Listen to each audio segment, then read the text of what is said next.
Hilda's phone buzzed, just as the diesel generator behind her roared back to life. She wiped the grease from her gloves and glanced at the screen. A photo. Her cabin. Not just the front porch, but strangers carrying boxes through the front door. For a second, she thought she'd opened the wrong message. Then another notification appeared. From her mother. Don't come home expecting everything to be the same. Hilda called immediately. Straight to voicemail. She called again. Nothing. A third message arrived before she could dial again. We did what had to be done for family. The cold Alaskan wind cut through her heavy jacket, but she barely felt it. She stared at the picture, zooming in until it blurred. Those weren't movers hired by her. They were unloading someone else's furniture. Someone was moving into her cabin. 3 days later, the moment her contract ended, Hilda boarded the first flight home. When she pulled into the gravel driveway, moving trucks still lined the road. Her younger sister, Vanessa, sat comfortably on the porch swing with a mug of coffee, smiling as though she were welcoming guests to her own home. Their mother stood beside her with folded arms. The timing worked out perfectly, Diane said. The new owners are almost settled. Hilda looked from her mother to the strangers inside the cabin, then back again. I'm sorry, she said quietly. Did you just say, new owners? The air around the lake was perfectly still. Usually, coming home after months in Alaska filled Hilda with relief. The cabin had always been the one place where life slowed down. Every board she had replaced, every window she had repaired, every dollar she had saved from long shifts hundreds of miles from civilization had gone into preserving the little lakeside property her grandfather loved. Today it didn't even feel familiar. One of the movers carried a rocking chair through the front doorway. Another stacked boxes beside the fireplace Hilda had rebuilt with her own hands. Diane nodded toward them as if explaining something obvious. The sale closed last week. Vanessa took another sip of coffee and shrugged. You were gone. Mom handled everything. Hilda's eyes never left the cabin. I never agreed to sell it. You didn't need to, Diane replied. Your sister was drowning in debt. Family comes before property. Vanessa leaned back smugly. Honestly, it's just a vacation cabin.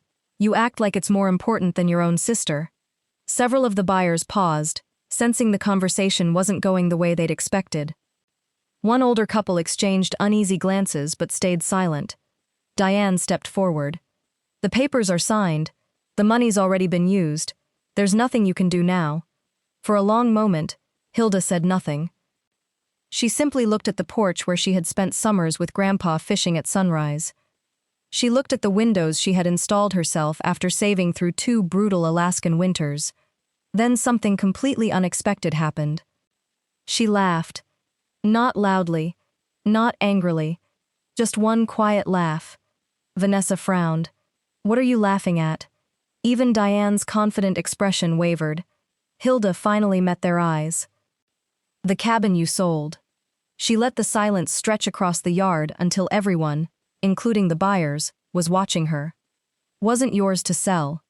Vanessa let out a short laugh. Oh, please. You're just saying that because you're mad. Diane folded her arms tighter across her chest. Hilda, enough. You're embarrassing yourself in front of these people. The couple standing near the moving truck looked from Hilda to Diane, unsure whether they should continue unloading. One of the movers quietly set a box back down instead of carrying it inside. Hilda didn't raise her voice. She didn't argue. She simply studied her mother's face. After 34 years, she knew every expression Diane wore. There was the look she used when she wanted sympathy, the one she used when she wanted control.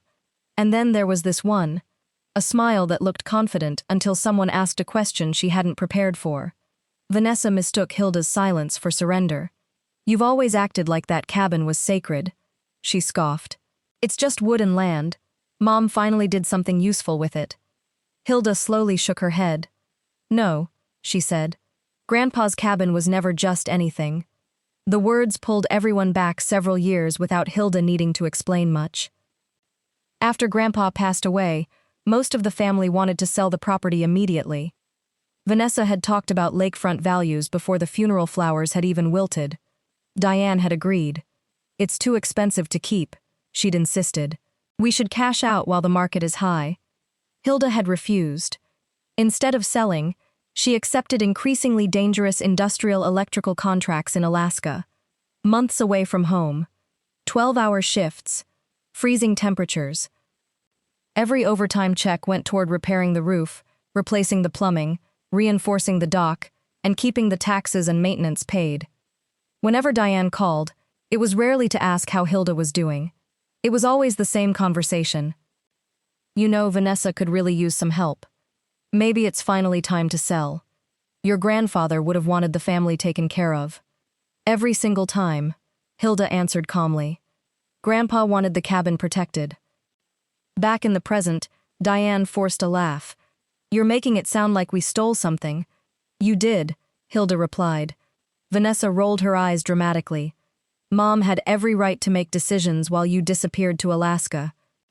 I disappeared to work.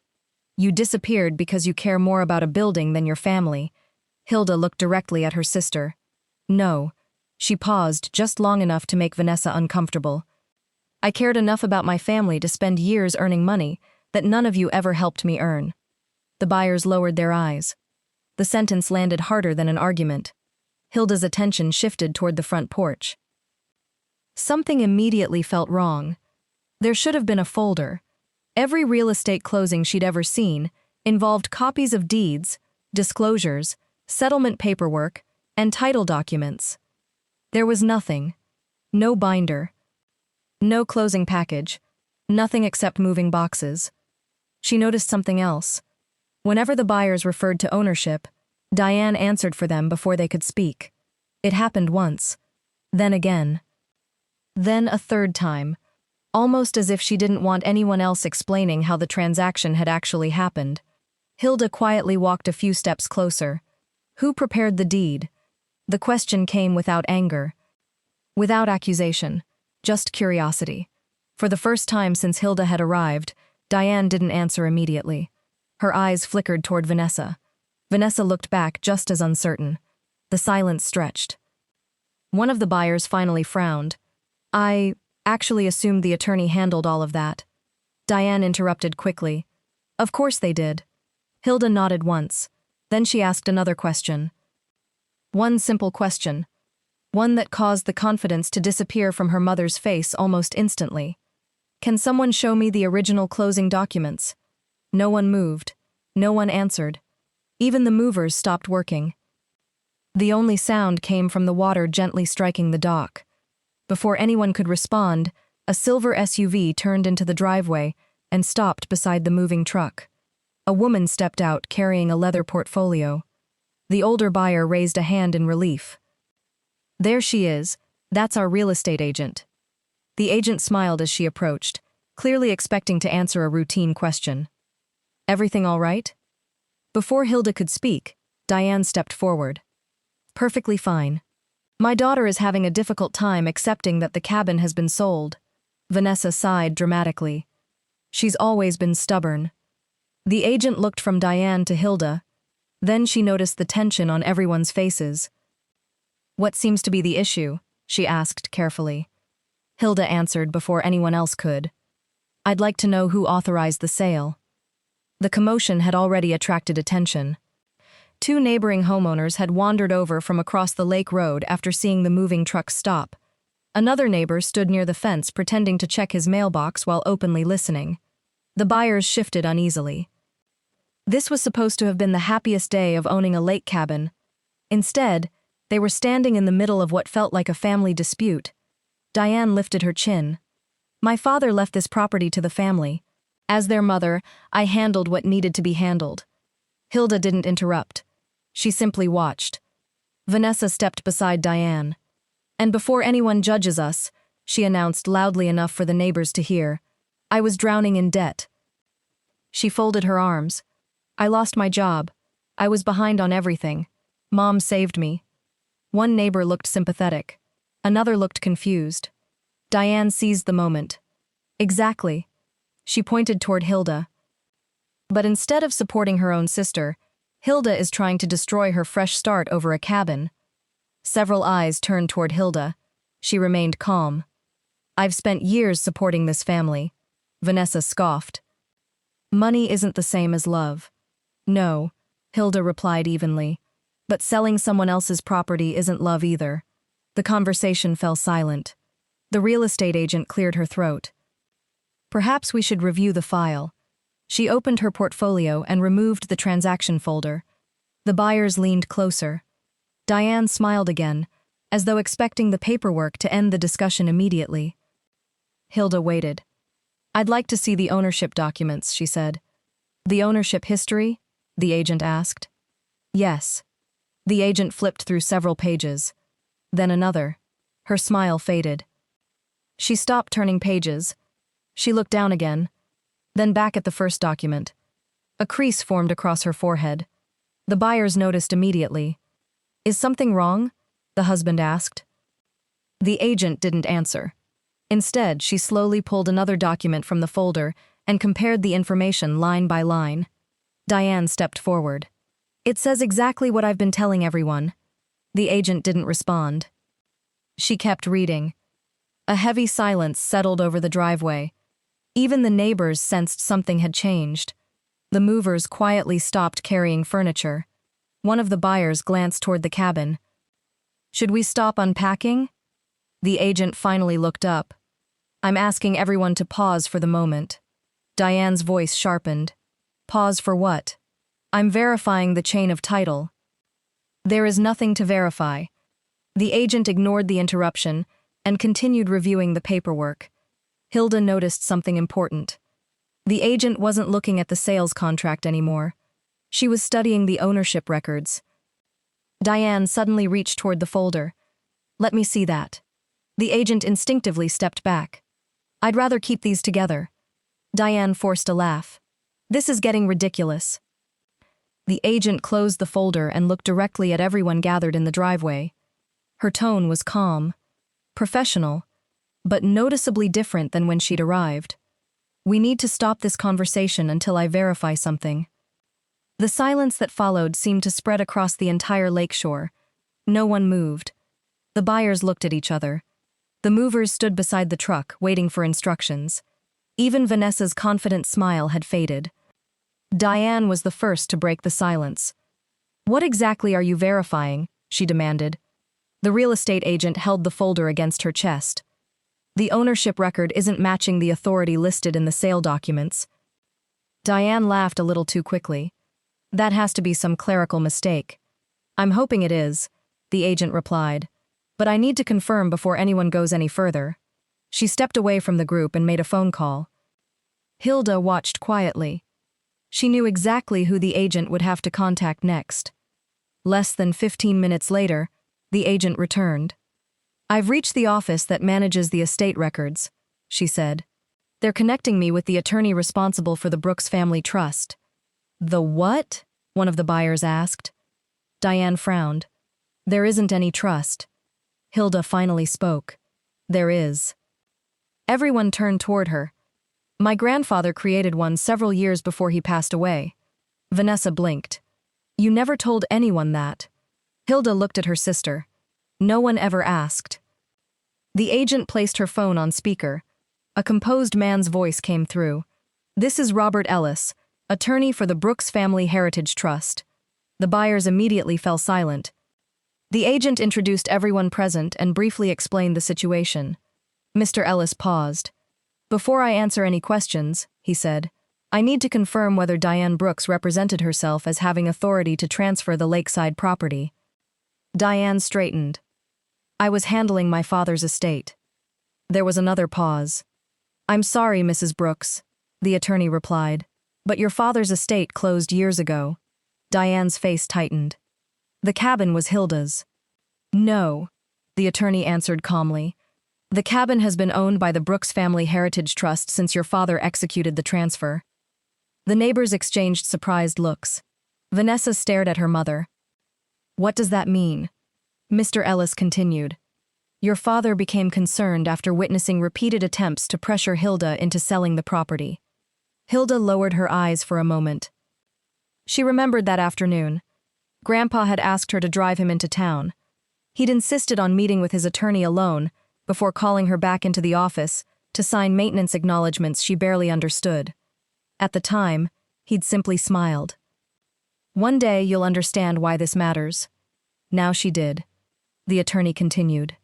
The trust grants Hilda exclusive lifetime occupancy and maintenance rights. One of the buyers interrupted. So she owns it? She is the lifetime beneficiary, Mr. Ellis explained. However, legal title belongs to the trust. The agent nodded slowly as everything began falling into place. Which means, the trust alone can authorize a transfer, the attorney finished. Hilda finally connected every piece that had bothered her. She'd always received annual trust maintenance notices instead of standard ownership correspondence. Whenever taxes were due, the paperwork referenced the trust account. Years ago, Grandpa had insisted every improvement be documented and submitted to the trustee. At the time, it had seemed unnecessary. Now every detail made sense. The missing ownership records. The unusual wording in the files. The agent's confusion. Everything pointed to one fact. Diane had never possessed the legal authority she claimed. The attorney's voice became more formal. If Mrs. Brooks executed documents representing herself as authorized to convey trust property, this transaction may constitute a fraudulent conveyance. The words landed like stones. The buyer's expressions changed instantly. The husband looked toward the cabin. Are you telling me? You may not have acquired legal ownership, Mr. Ellis replied carefully. That determination will ultimately be made through the proper legal process, but there is a serious defect that must be addressed immediately. Vanessa turned toward Diane. You said everything was legal. It is, Diane snapped. It was just a misunderstanding. The real estate agent closed her eyes briefly. This is no longer something we can resolve informally. The buyers slowly backed away from the porch.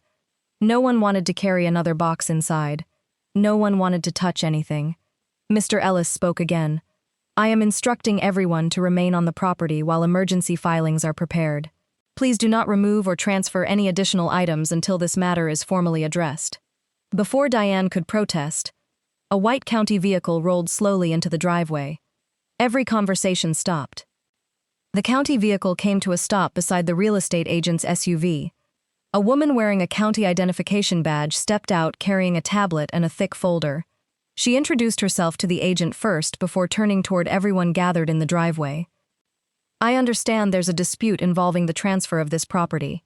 The real estate agent nodded. There appears to be a conflict between the recorded sale documents and the property's ownership through the Brooks Family Heritage Trust. The county official looked toward Diane. Mrs. Brooks, I'd like to know what authority you relied upon when signing the transfer documents.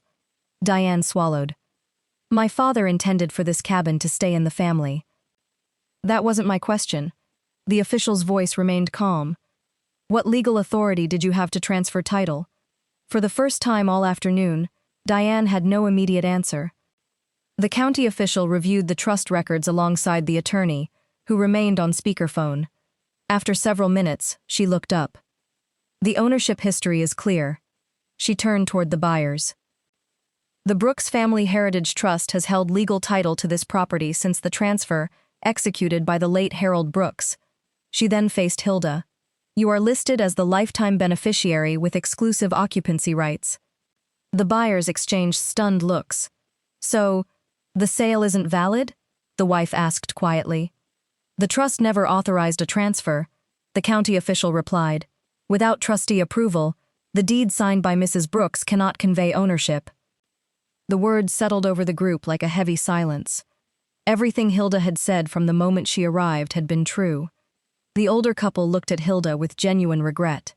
We're so sorry, the husband said. We believed we were buying from someone who had every right to sell. You didn't know, Hilda answered softly. You acted in good faith. The wife nodded sadly. We would never have agreed to this if we'd known. The real estate agent closed her portfolio. I'll be reporting the transaction immediately, so the proper corrections can begin. She looked directly at the buyers. We'll work with you on the next steps. Vanessa stared at her mother. You told me everything was taken care of. Diane's shoulders slumped. I thought it was. You promised my debts were gone. I was trying to help you. Vanessa took a step backward. No, you were trying to fix one mistake by making another. For the first time in years, Vanessa wasn't looking at Hilda with resentment. She was looking at her mother with disbelief. Hilda said nothing. There was nothing left to prove. Over the following weeks, the legal consequences unfolded exactly as the attorney had warned. The sale proceeds were frozen, while the transaction was formally unwound. The buyers filed claims against Diane to recover the expenses they had incurred during the failed purchase. The real estate agency documented the irregularities and cooperated fully with the investigation into the defective transfer. Because the sale had no legal effect, the money that had been used to erase Vanessa's debts had to be returned. The debts resurfaced. The quick solution Diane had promised her daughter disappeared almost overnight. Legal fees replaced the false sense of victory. Word spread quickly through the small lakeside community. Neighbors who had watched Diane accuse Hilda of being selfish now understood what had really happened. They learned that Hilda had spent years working exhausting industrial contracts in Alaska, not to escape her family, but to preserve the cabin her grandfather loved. They also learned something else. Harold Brooks hadn't created the trust because he distrusted Hilda. He created it because he trusted her. He had watched her quietly sacrifice for years while others demanded more from her, simply because she was dependable. He wanted to make certain that one day, when he was gone, no one could pressure her into giving up the place that meant the most to both of them. In the end, the trust did exactly what he had intended. It protected Hilda when she could not protect the property herself. Hilda spent the next several months restoring the cabin after the interrupted move. She walked each room carefully, putting everything back where it belonged. The rocking chair returned to the corner overlooking the lake. The photographs of Grandpa went back above the fireplace. The porch swing was repaired where the movers had scratched it. She also met with the trust administrator to strengthen the notification procedures, ensuring that any future attempt to interfere with the property would be immediately flagged. Communication with Diane and Vanessa became limited to what was necessary through their attorneys. There were no more arguments. No more guilt, no more demands disguised as family obligations. For the first time in her adult life, Hilda understood that protecting her peace sometimes meant accepting distance from the people who refused to respect it. One quiet evening, she stood on the same porch where her mother and sister had smiled and told her she'd lost everything. The lake reflected the colors of the setting sun. She slipped the cabin key into the lock, turned it gently, and looked across the water. Then she smiled. Not because she'd won a fight, but because her grandfather's final act of love had kept his promise long after he was gone. Softly, almost as if he could still hear her, she said, "Some people think ownership comes from taking. Grandpa taught me it comes from protecting what matters."